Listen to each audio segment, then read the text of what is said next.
ಶ್ರೀಮಾತ್ರೇ ನಮಃ. ನಿನ್ನೆ ನಾವು 10 ಹಾಗೂ 11ನೇ ಶ್ಲೋಕನ ನೋಡಿದ್ವಿ. ಅದು 9, 10 ಅಲ್ಲ. ನಿನ್ನೆ ನೋಡಿದ್ದು ನಾವು 10 ಹಾಗೂ 11ನೇ ಶ್ಲೋಕ. ಇವತ್ತು ನಾವು 12 ಹಾಗೂ 13ನೇ ಶ್ಲೋಕನ ನೋಡ್ಕೊಳ್ತಾ ಹೋಗೋಣ. ತ್ವದೀಯಾಂ ಸೌಂದರ್ಯಂ ತುಹಿನಗಿರಿ ಕನ್ಯೆ ತುಲಯಿತು ಕವೀಂದ್ರ ಕಲ್ಪಂತೆ ಕಥಮಪಿ ವಿರಂಚಿ ಪ್ರಭೃತಯೇ ಯದಾ ಲೋಕತ್ ಸುಖ್ಯಾದಮರಲಲಾ ನಾಯಂತಿ ಮನಸ ತಪೋಭಿರ್ದುಷ್ಟಾಹ ಪಾಮಪಿ ಗಿರೀಶ್ ಸಾಯುಜ್ಯ ಪದವಿಂ. ಅಂದರೆ ದೇವಿಯ ಸೌಂದರ್ಯವನ್ನು ಈ ಶ್ಲೋಕದಲ್ಲಿ ವಿವರಣೆ ಕೊಡ್ತಾ ಹೋಗ್ತಿದ್ದಾರೆ ಶ್ರೀ ಜಗದ್ಗುರು ಆದಿಶಂಕರಾಚಾರ್ಯರು. ಅವರು ಏನು ಹೇಳ್ತಾ ಇದ್ದಾರೆ ಅಂದರೆ, ದೇವಿಯ ಸೌಂದರ್ಯವನ್ನು ಹೆಂಗೆ ಬಣ್ಣಿಸ್ತಾ ಇದ್ದಾರೆ ಅಂದರೆ, ದೇವಿಯ ಸೌಂದರ್ಯ ಹೇಗೆ ಇದೆ ಅಂದರೆ, ರಂಭೆ, ಊರ್ವಶಿ, ಅಪ್ಸರಾ ಕನ್ಯರಿಗೆ ತನ್ನ ದೇವಿಯ ಸೌಂದರ್ಯವನ್ನು ನೋಡಲು ಆಸಕ್ತಿ ಹೆಚ್ಚಾಗ್ಬಿಡತ್ತೆ.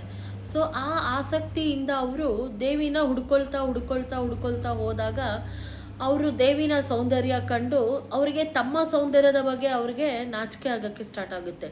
ಸೊ ಆದ್ರಿಂದ ಅವರು ದೇವಿಯ ಸೌಂದರ್ಯವನ್ನು ತಾವು ಪಡ್ಕೊಳ್ಳೋದಕ್ಕೆ ಏನು ಮಾಡ್ತಾರಂದರೆ, ಶಿವನ ಹಿಂದೆ ಹೋಗ್ತಾರೆ. ಸೊ ಶಿವನ ಸಂಘ ಸುಖವನ್ನು ಮಾಡೋದಕ್ಕೆ ಅವರು ಯಾವಾಗ ಶಿವನ ಹಿಂದೆ ಹೋಗ್ತಾರೋ, ಯಾಕಂದರೆ ಶಿವನ ಸಾಯುಜ್ಯ ಅಂದರೆ ಶಿವನ ಸಖ್ಯವನ್ನು ಪಡ್ಕೊಂಡಾಗ ದೇವಿಯ ಸೌಂದರ್ಯ ಎಲ್ಲೂ ನಮಗೋ ಒಂಚೂರು ಸಿಗಬಹುದು ಅನ್ನೋದು ಈ ಶ್ಲೋಕದ ಅರ್ಥ. ಹೇ ಗಿರಿರಾಜನ ಪುತ್ರಿಯೇ, ನಿನ್ನ ರಮ್ಯವಾದ ಚಲುವನ್ನು ಬಣ್ಣಿಸಲು ಜ್ಞಾನೇಶ್ವರನಾದ ಬ್ರಹ್ಮನೇ ಮೊದಲಾದ ಯಾವ ಕವೀಶ್ವರರಿಂದಲೂ ಸಾಧ್ಯವಿಲ್ಲ.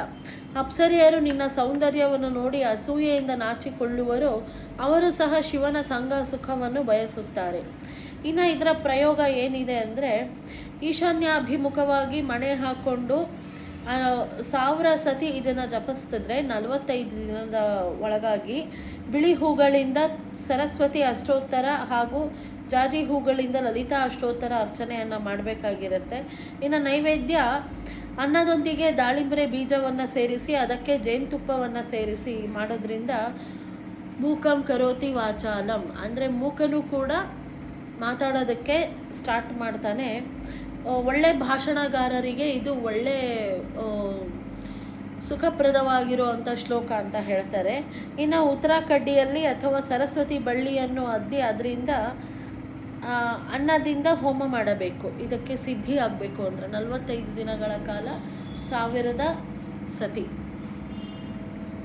ಇನ್ನು 13ನೇ ಶ್ಲೋಕ, ನರಂ ವರ್ಷೀಯಾಂಸಂ ನಯನ ವಿರಸಂ ಸಂ ನಮರಸ್ಸು ಜಡಂ ತವಾಂಪಾಂಗಲೋಕೆ ಪತಿತಮನುಧಾವಂತಿ ಶತಸಃ ಗಲದ್ವೇಣಿ ಬಂಧಾಃ ಕುಚಲ ಕಲಶ ವಿಸಸ್ರಸ್ತಯತ್ಯಾಃ ಹಠಾತೃತ್ಯಾ ಕಾಂಚ್ಯೋ ವಿಗಲಿತ ದುಕುಲ ಯುವತಯಃ. ಅಂದರೆ, ಹೇ ದೇವಿಯೇ, ಅಂತ್ಯಕಾಲವನ್ನು ಸಮೀಪಿಸಿದ ಮುಪ್ಪಿನ ವ್ಯಕ್ತಿಯು ಕುರೂಪಿಯೂ ಸಹ ನಿನ್ನ ಕರುಣೆಯಿಂದ ಸುಂದರ ನವ ಯುವತಿಯರನ್ನು ಆಕರ್ಷಣೆ ಮಾಡುವ ಮನ್ಮಥ ರೂಪವನ್ನು ಹೊಂದಬಲ್ಲರು. ತುಂಬ ಚಿಕ್ಕದಾಗಿದೆ ಅರ್ಥ. ಸೊ ನಮಗೆ ಜರ ರೂಪಂ ಹರತೆ ಅಂತ ಹೇಳ್ತಾರೆ. ಜರ ಅಂದರೆ ಮುದಿತನ. ಈ ಮುದಿತನ ನಮ್ಮ ಹತ್ರ ಬರ್ತಾ ಇದ್ದಂಗೆ ನಮ್ಮಲ್ಲಿರೋ ಅಂಥ ಆ ನವ ಯೌವನಂಗತ್ವವೆಲ್ಲನೂ ನಶಿಸಿ ಹೋಗುತ್ತೆ. ಇನ್ನು ಆ ನಶಿಸಿ ಹೋಗಬಾರ್ದು ಅಂದರೆ ಕೇವಲ ನಿನ್ನ ಒಂದು ಅಪಾಂಗ ನೋಟದಿಂದ, ಕೇವಲ ನಿನ್ನ ಒಂದೇ ಒಂದು ಅಪಾಂಗ ನೋಟದಿಂದ ಇನ್ನೇನು ಜರ ಬಂದು ಸಾಯ್ತಾ ಇರೋ ಅಂಥ ಒಬ್ಬ ಮುದುಕನಿಗೂ ಕೂಡ, ಕುರೂಪಿಯಾಗಿದ್ರೂ ಕೂಡ ಅವನಿಗೆ ಮನ್ಮಥನ ರೂಪ ಬಂದು ಅವನು ಎಲ್ಲ ಯುವತಿಯರನ್ನು ಆಕರ್ಷಿಸುವಂಥ ಸೌಂದರ್ಯ ಬರುತ್ತೆ ಅಂತ ಹೇಳಿ ಈ ಸೌಂದರ್ಯ ಲಹರಿಯ 13ನೇ ಶ್ಲೋಕ ಹೇಳ್ತಾ ಇದೆ. ಇನ್ನು ಇದರ ಪೂರ್ವಾಭಿಮುಖವಾಗಿ ಮಣೆ ಅಥವಾ ಚಾಪೆ ಮೇಲೆ ಕುಳಿತುಕೊಂಡು ಈ ಮಂತ್ರವನ್ನು 16 ದಿನಗಳ ಕಾಲ 1000 ಸತಿ ಜಪಿಸಬೇಕು. ಸಿಂಧೂರ ಬಣ್ಣದ ಹೂಗಳಿಂದ ಲಲಿತಾ ತ್ರಿಶತಿ ಅರ್ಚನೆ ಮಾಡಬೇಕು. ಇನ್ನು ನೈವೇದ್ಯ ಅನ್ನದ ಜೊತೆಗೆ ಕೊಬ್ಬರಿ ತುರಿ, ಬೆಲ್ಲ ಹಾಗೂ ಹಾಲನ್ನು ಸೇರಿಸಿ ನೈವೇದ್ಯ ಮಾಡಬೇಕು.